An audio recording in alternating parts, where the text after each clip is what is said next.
दोस्तों, इस समय लोक सेवा आयोग पर धरना चल रहा है। बच्चे हम लोग बैरिकेडिंग तोड़कर अब लोक सेवा आयोग पर धरना दे रहे हैं। आइए वहां का आपको कुछ अपडेट दिखाते हैं। अभी यहाँ पर हमारे साथ बहुत सारे छात्र फिर से जाएंगे। अभी आगे क्या प्रक्रियाएं चल रही है। अभी आप लोग काफी टाइम से बाहर संघर्ष कर रहे थे, अंदर आने के लिए काफी संघर्ष करना पड़ा पुलिस वालों के साथ। उसके बाद आप यहाँ आए तो अभी अंदर से कुछ चीजें पता चल रही है कि नहीं? सर, अभी तो कुछ पता नहीं चली है।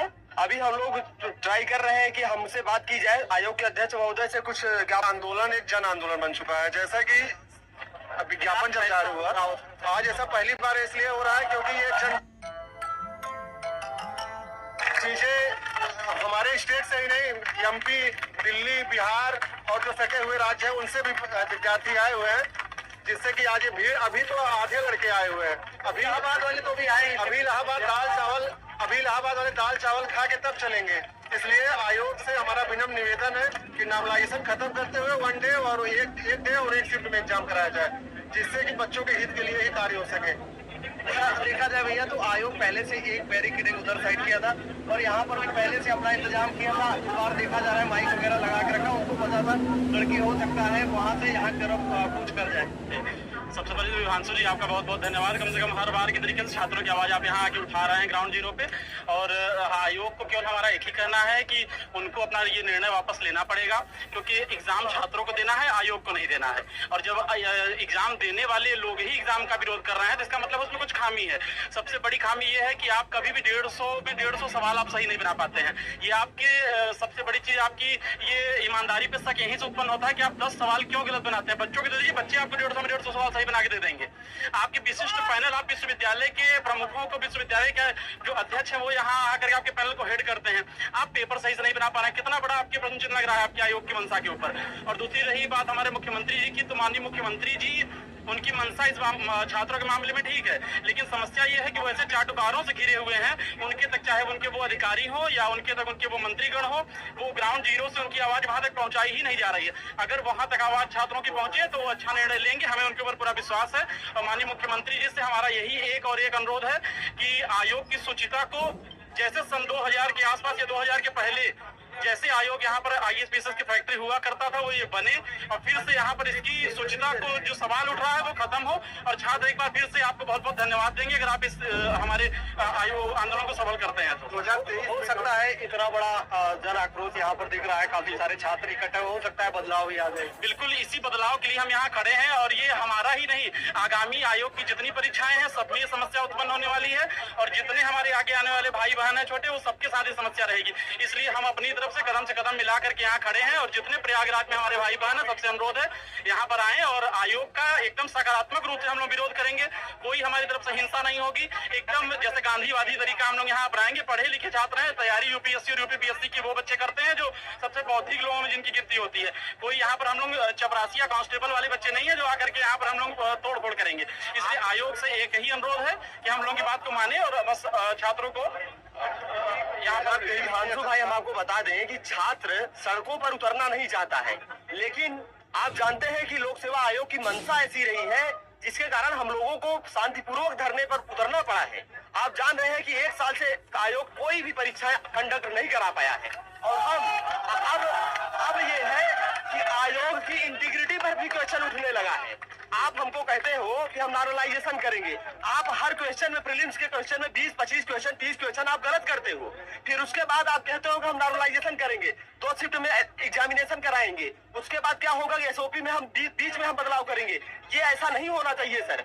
तीसरा नंबर पे ये है कि हमारा ये फंडामेंटल राइट है और हम यह कहना चाहेंगे कि स्टूडेंट का ये डिमांड है और स्टूडेंट के बल पर ही आयोग यहाँ पर बैठा हुआ है। 6.5 लाख विद्यार्थियों का एक साथ एग्जाम कंडक्ट करा सकते हैं 55 से 56 जिलों में। तो आज ऐसा क्या आ गया कि आप 41 जिलों में एग्जाम कंडक्ट कराने पे तुले हुए हैं और आप 40 लाख श्रद्धालुओं को एक दिन में एक साथ दर्शन करा सकते हैं। 5 से 6 लाख विद्यार्थियों का एक साथ। मंत्री जी यहाँ आए हुए थे फूलपुर में, और मुख्यमंत्री जी का फूलपुर में शुरुआती भाषण यही था कि सरकार जो होती है वो आम नागरिकों की समस्याओं के समाधान के लिए बनती है। उसमें युवाओं को समाधान करना है, उनका हित करना है, उनका अनहित नहीं करना है। तो माननीय मुख्यमंत्री जी अपने जिस भाषण से शुरुआत यहाँ से करते हैं, सामने प्रयागराज में कल उनका भाषण हुआ है, आज छात्रों के साथ अहित हो रहा है। सरकार को इसमें सरकार क्या कदम उठा रही है? ऐसा भी नहीं कि आज ये पहला दिन है, इसके पहले कई दिन छात्र यहाँ पर इकट्ठा हुए अपनी मांगों को मनवाने। बिल्कुल, और हमारा यही कहना भी है, आयोग से भी कहना है और सरकार से भी यही कहना है कि छात्रों का ये पढ़ाई का समय है, छात्र अपने, और इस समय ऐसा समय है कि आप घर पे भी रहेंगे तो आप नहीं पढ़ पाएंगे। ये ऐसी स्थिति बाहर बनी हुई है, आपका बार बार दिमाग उस तरफ जो ऊर्जा है वो यही नष्ट हो जाए तो आगे वो क्या करेगा आकर के। सरकार और आयोग को एक श्वेत पत्र जारी करना चाहिए। उन्होंने एक साल में कितने एग्जाम कंडक्ट कराए, कितने फाइनल कंप्लीट किए, चाहे जो सरकारें हो, चाहे जो आयोग अध्यक्ष हो, फाइनल हुए, कितना आगामी होगा। नहीं तो ये युवा दिन पे दिन ओवर एज होते चले जा रहे हैं और घर की आर्थिक स्थिति एकदम गड़बड़ होती चली जा रही है। आगे आगामी कुछ दिख भी नहीं। 2024 में एक एग्जाम बता दें आप कंडक्ट कराई हो, चाहे यूपी सरकार चाहे आयोग। 2024 1.5 साल से कोई एग्जाम और आगे आगामी कुंभ के 1.5 साल से कोई एग्जाम नहीं कंडक्ट हुआ, आगामी कुंभ के कारण अप्रैल मई तक कोई एग्जाम नहीं होगा, फिर आगामी 6 महीना हो जाएगा। क्या कहना चाहेंगे आप इसके बाद? यही कहना चाहेंगे सर, एग्जाम नहीं हो रहा है, ना आरओ का हो रहा है, ना पीसीएस का हो रहा है। ऐसे ही 2024 निकल गया हम लोगों का, फिर 24-25 का नोटिफिकेशन कब आएगा, कैसे होगा एग्जाम, आप बताइए। दूसरी बात, हम लोग की यही मांग है, एक ही नारा एक ही मांग, 1 शिफ्ट में हो एग्जाम। हम लोग बस यही चाहते हैं, 1 शिफ्ट में हो, नॉर्मलाइजेशन होगा, किसको फायदा किसको नुकसान होगा कोई समझ नहीं पाएगा। क्यों राइल की धारा कैसी है, टफ है कि फॉकलैंड की धारा, कैसे आपको पता चलेगा बताइए आप। मैथ तो है नहीं कि ये मैथ टफ है, इसमें ज्यादा नंबर दे दो, इसमें कम दे दो। इसके पहले एक मेरा भाई इतिहास में बता रहा था कि पानीपत का प्रथम युद्ध कठिन है कि पानीपत का तृतीय युद्ध। तो मैं यही जोड़ना चाहूंगा कि भाई कौन सी धारा हबूब की है, हबूब की धर्मक्रम कठिन है, हबूब में आप कैसे करेंगे, क्या है सीसेट में आप कैसे करेंगे, इस तरीके से आंदोलन। आखिर दूसरी बात मैं ये कहना चाहता हूँ, आयोग अनुच्छेद 315 के तहत ये संवैधानिक उसे प्रावधान दिए गए, किसके दबाव में काम कर रहे हैं ये बता दें बस। किसी दबाव में सरकार भी कुछ नहीं कर सकती। अगर ये अपने हिसाब से काम करे, सरकार भी इनको हटा नहीं सकती। संवैधानिक प्रावधान मिला है, लेकिन किसके दबाव में काम करे, किसको लाभ पहुंचा रहे हैं बताइए। हिमांशु जी, मैं कहना चाहूंगा, आयोग जिस मुद्दे को बताया है, जिस कारण को बताया है कि हम सेंटर नहीं मिल रहा है और सब ये बेबुनियाद बातें हैं। पहले जब नोटिस वायरल हुआ था उसमें काफी ज्यादा संख्या में सेंटर बताए गए थे जी, 41 डिस्ट्रिक्ट को बताए हैं, तो क्या उसके बाद जो 34 जिले बच रहे हैं वहाँ प्रशासन नहीं है? आप तो खुद ही बताए। और ये एसओपी को फॉलो कर रहे हैं, ये संवैधानिक संस्था है, एसओपी को फॉलो करने के लिए बाध्य नहीं है। अगर छात्र हित में कोई निर्णय ले रहे हैं तो एसओपी को सेकेंडरी रख सकते हैं। अगर आप एसओपी को ध्यान से देखेंगे तो उसमें लोक सेवा आयोग, यूपीएससी, इन सारी, ये आप लोग देख रहे हैं कि लोक सेवा आयोग पर धरना चल रहा है। सारे बैरियर हम लोगों ने तोड़ दिया, उसके बाद अब गेट पर धरना चल रहा है। लेकिन जो अंदर एसी में बैठे लोक सेवा अध्यक्ष हैं, उनके समझ में नहीं आ रहा है कि बच्चे क्यों आ रहे हैं। पेपर जब हम लोगों को देना है, हम लोगों को सही नहीं लग रहा तो आप 1 शिफ्ट में करवाइए, लेकिन नहीं, अपनी मनमानी और पैसा कमाना है इनको, क्योंकि मोटा रकम दे के वहाँ से आए हैं। और जहाँ तक कहा जा रहा है कि अमित शाह के आदमी हैं, इन पे ये क्लेम लग रहा है। और जब से ये आए हैं 1.5 साल से कोई भी एग्ज़ाम नहीं करा पाए हैं। इनके एक मुस्लिम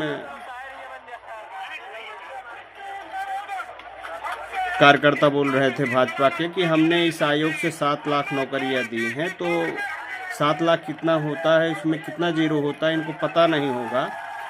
हवा में ही अफवाह उड़ा देते हैं कि जैसे योगी जी जाते हैं कहीं पर बोलते हैं हमने 10 करोड़ नौकरियां दी। अब अगली इस पंचवर्षीय योजना में इन्होंने कोई भी ऐसा काम नहीं किया, सिर्फ एक ही काम किया कि अयोध्या मंदिर निर्माण और कुंभ निर्माण। बाकी दोनों सीट हार चुके हैं, इनके समझ में अब भी नहीं आ रहा है ये बात।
जाओ जाओ